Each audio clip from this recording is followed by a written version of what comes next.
You didn't plan to stop caring. It wasn't a rebellion, and it wasn't a tactic. It was simply the moment when exhaustion finally matured into clarity. You reached a point where you no longer needed to convince anyone of your worth, especially her. So one day, without ceremony or anger, you just went quiet. You stopped chasing, you stopped explaining, and you stopped performing for the comfort of someone who had mistaken your presence for permanence. At first, your silence was nothing more than space, an invisible distance between two people who had run out of words.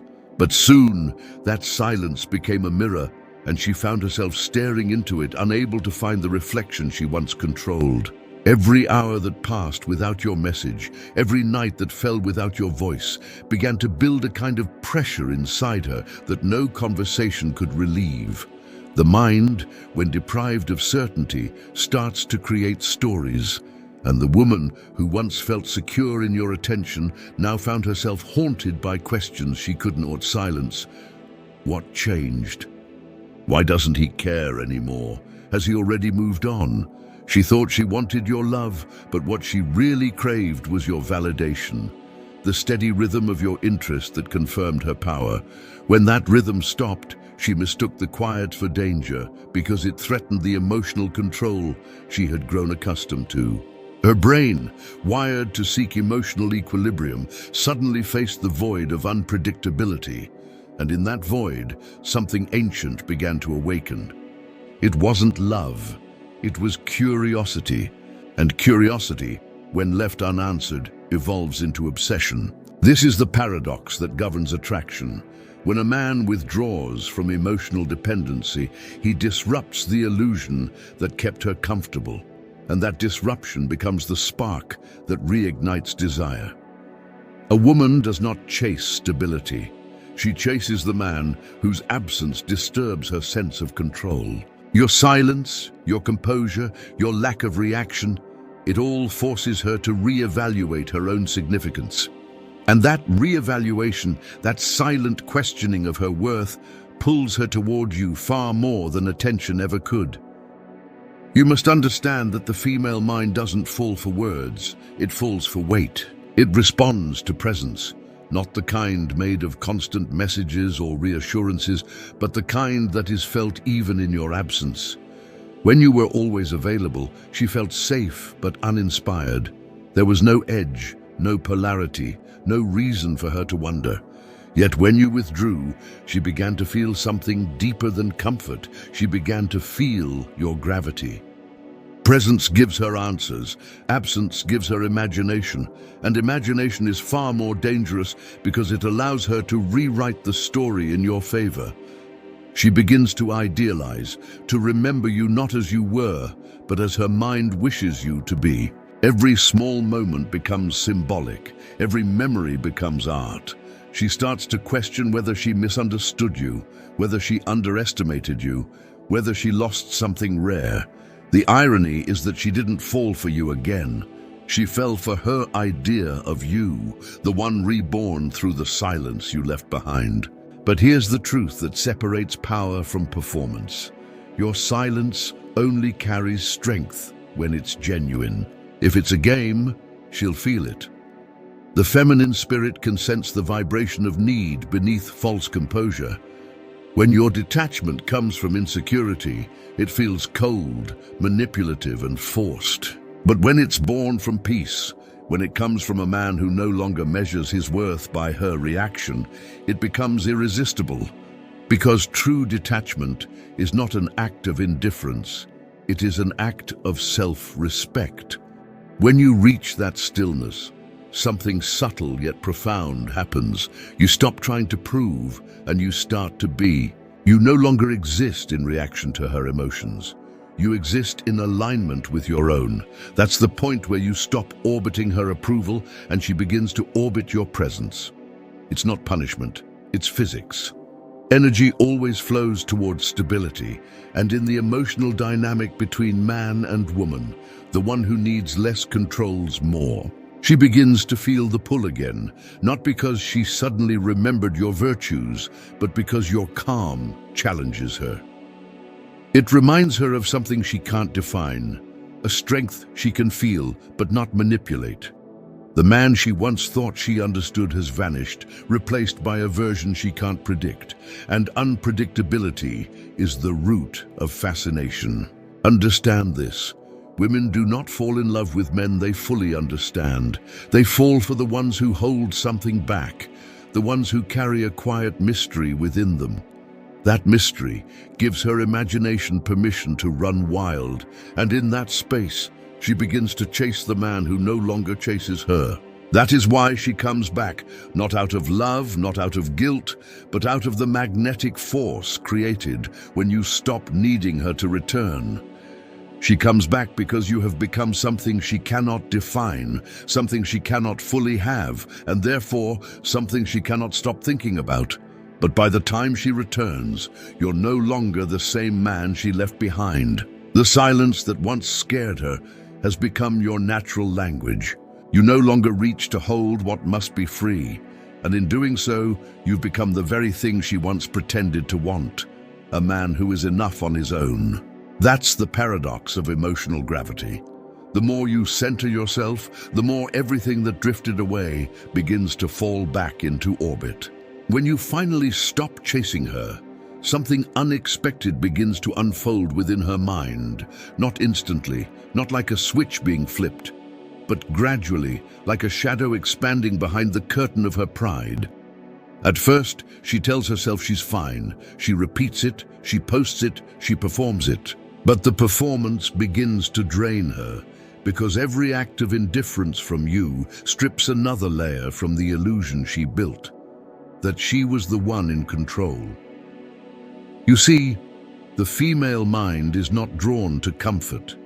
It is drawn to tension.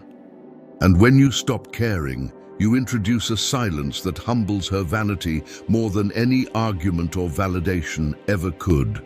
You might think she left because she lost interest, but what she truly lost was emotional tension, the invisible electricity that makes her feel alive in your presence. Most men try to restore this tension through chasing, pleading, or explaining. But what they don't realize is that emotional tension doesn't come from words. It comes from distance. A woman doesn't crave your constant presence. She craves the weight of your absence. It is in the silence of your detachment that her mind starts to replay every memory, every tone of your voice, every glance she once ignored. The very energy she once took for granted begins to haunt her. Your withdrawal becomes a mirror, not one that shows her who you were, but one that exposes who she was when she had you. This is the paradox of female attraction. She doesn't miss you at first. She misses the version of herself that existed when she felt your attention orbiting around her. And when that attention disappears, so does the mirror that reflected her desirability. What she feels next isn't nostalgia, it's insecurity disguised as curiosity. She wonders if you ever think about her. She wonders why you no longer seem to care. She wonders if she ever mattered at all. And in that wondering, her emotional balance starts to tilt. That tilt is powerful. It transforms her from the chooser into the seeker. You've unknowingly shifted the polarity. The man who once pursued becomes the one pursued, not through games, but through gravity, because what you removed wasn't affection, it was validation. And for a woman, validation is oxygen. Without it, she suffocates in her own reflection.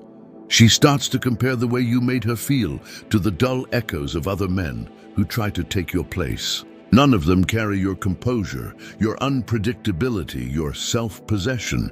She realizes that what made you different wasn't what you gave, but what you withheld, your emotional discipline. Masculine detachment is not cruelty, it is containment. It's the invisible discipline that says, I will not trade my peace for temporary control. And when you master that, something ancient awakens in her instinct, the chase. Because biologically and psychologically, the female mind equates uncertainty with value. When she cannot predict you, she cannot replace you. You become an unresolved equation in her psyche, a mystery she cannot stop trying to solve. Every time she tries to move on, the silence reminds her of your stillness, the way you didn't react, the way you didn't fight to prove yourself, the way you remained unmoved. To a woman, that stillness reads like power, and power, to her emotional circuitry, is attraction. But here's the deeper truth. It's not your indifference that brings her back. It's her confrontation with her own fragility in your absence. You forced her to face the reflection she was trying to avoid, that she was never the center of your world, and that realization destabilizes her ego. Because the moment she feels replaceable, she starts fighting to become irreplaceable again.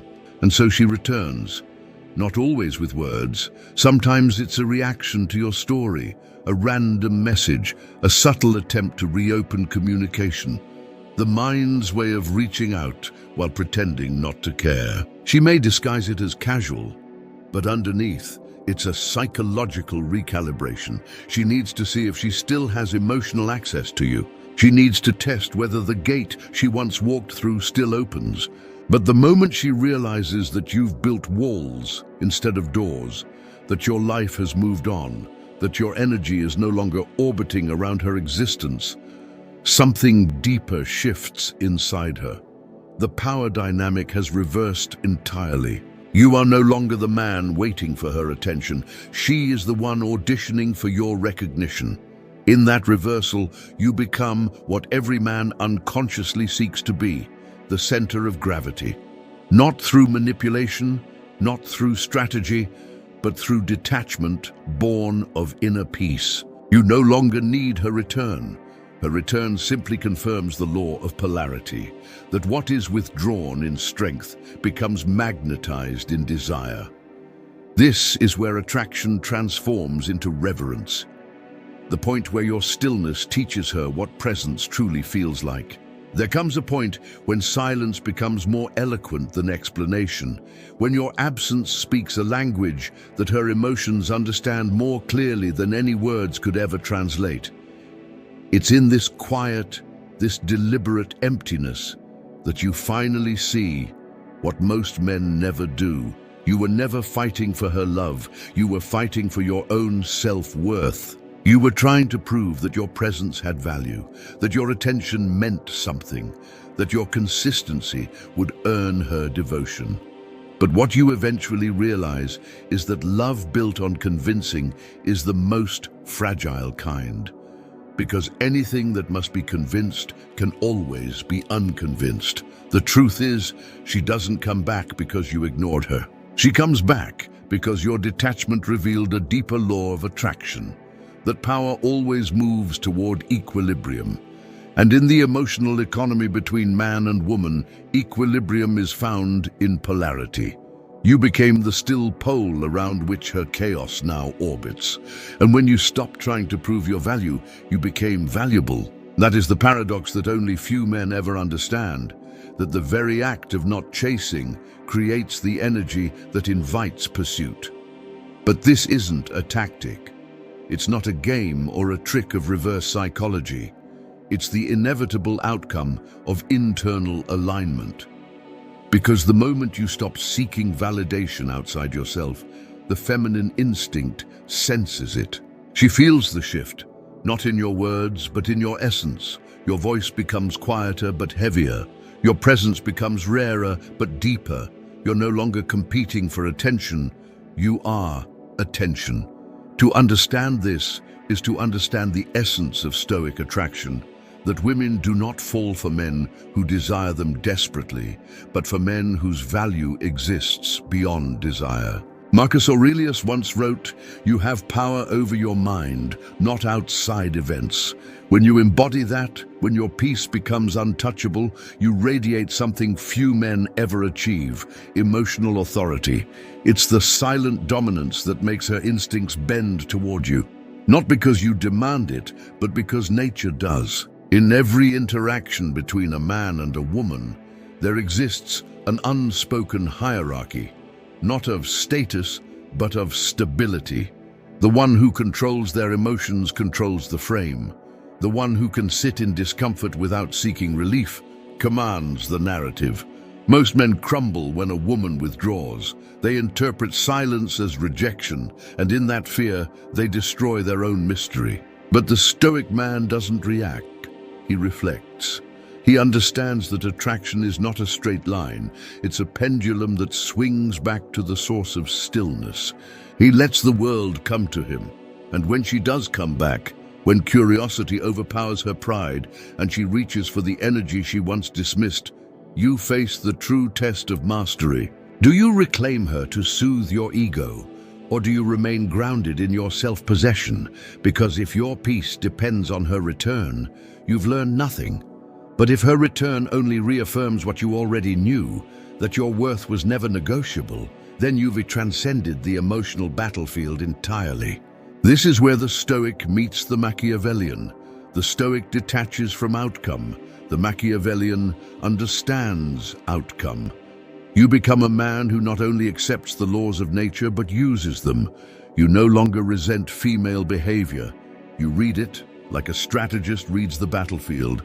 You no longer chase chaos. You stand so still that chaos comes looking for you. That is when a woman sees something in you she cannot name, the rare mixture of peace and power.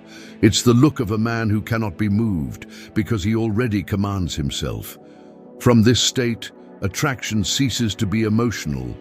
It becomes existential. She doesn't just want to be near you, she wants to be validated by proximity to your calm.